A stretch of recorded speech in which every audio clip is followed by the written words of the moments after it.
𝗪𝗂𝗡𝗀𝗀𝗡.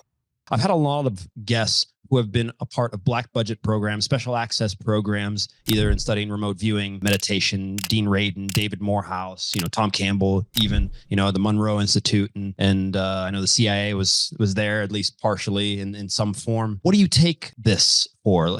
Because we've got the most common one, I think, for most people is that the Stargate, people like to discuss this one. And the conclusion, or the thing that we are told, I should say at mainstream, is, okay, we looked into it. We spent, I don't know, $100 million or hundreds of millions of dollars, or however much we spent. We can't really, or kind of were to take it that they just stopped, that it didn't hold anything within it. And most people feel that that's probably not the case, that it went even darker black, that the government continues to study these things. And there's enough evidence for this in China and Russia as well to say that they do it.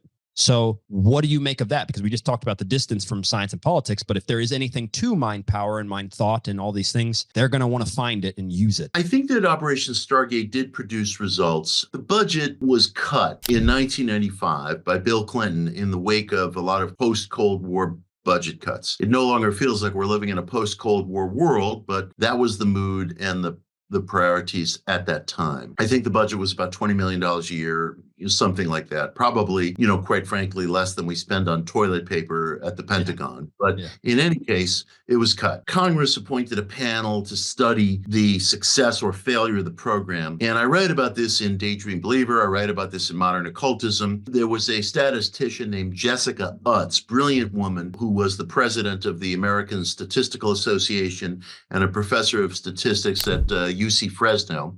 She was paired with a professional skeptic named Ray Hyman, who's a professor emeritus of psychology at the University of Oregon. And the whole thing became very partisan. Ray said, there's nothing there. And Jessica, I think more elegantly and with greater repertorial integrity, frankly, said, no, there's a lot here that has come out. And Ray, as a professional skeptic, has gotten very acclimated to playing move the goalpost, argue one thing, and then when that doesn't work, argue another, or, if the bar that you set gets met, move the bar somewhere else. There's a lot of obfuscation, verbal wordplay, rhetorical devices in Ray's work. And I think, I don't know him personally, but I think he's better than that. He's simply better than that.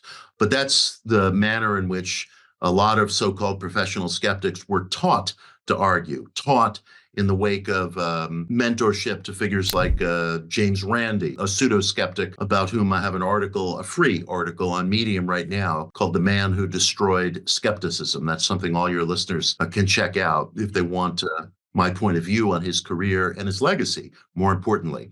That legacy touched people like Ray Hyman and others who argue to win rather than to search. It's the antithesis of science. It's polemic versus method. Jessica, I think, more elegantly and with more sincerity and detail, argued for the fact that there were results from Stargate. I have sympathies in the direction of parapsychology.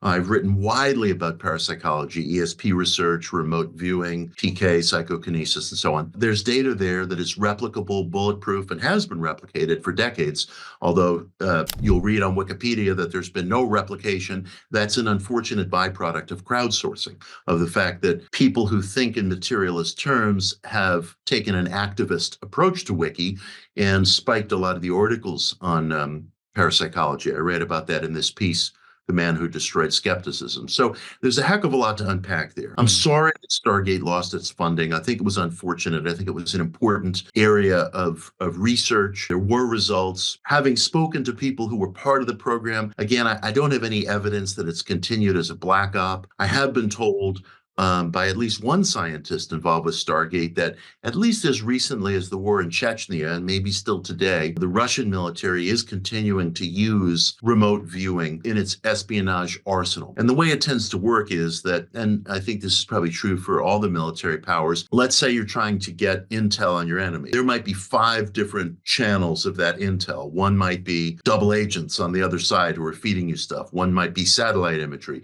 One might be intercepted communications. One might be remote viewing. And let's say you get 3 out of 5 hits that include maybe a satellite image, a piece of intervened communication, a remote viewing hit. you pool those together and you say to yourself, all right, we got 3 out of 5 here. This is reasonable. So we think these guys might be moving their troops from here to here. But nobody uses remote viewing as a kind of magic bullet. It's not your ace card. It's one source of information that's pooled with other sources of information. If the Russians keep using it, I'd be surprised if there's not a renewed effort in the United States to employ remote viewing. But I'll tell you, man, the partisanship against it is wild because there is such a almost politically fervent pushback against research into parapsychology, against funding parapsychology on college campuses, for example, even though it's peanuts. It's very, very inexpensive research. It's been replicated. I write a lot about this lately, but there is a professional skeptic apparatus that got amped up in the United States in the early 1970s that's made tremendous inroads into media, into academia, onto Wikipedia, and they hold to their positions as fervently as anyone holds onto his or her political positions. And that's what it is. It's a political position. It's a position of sentiment. It's not a position of science. Science is methodological replication. If you can use method to produce replication, you're using the scientific method.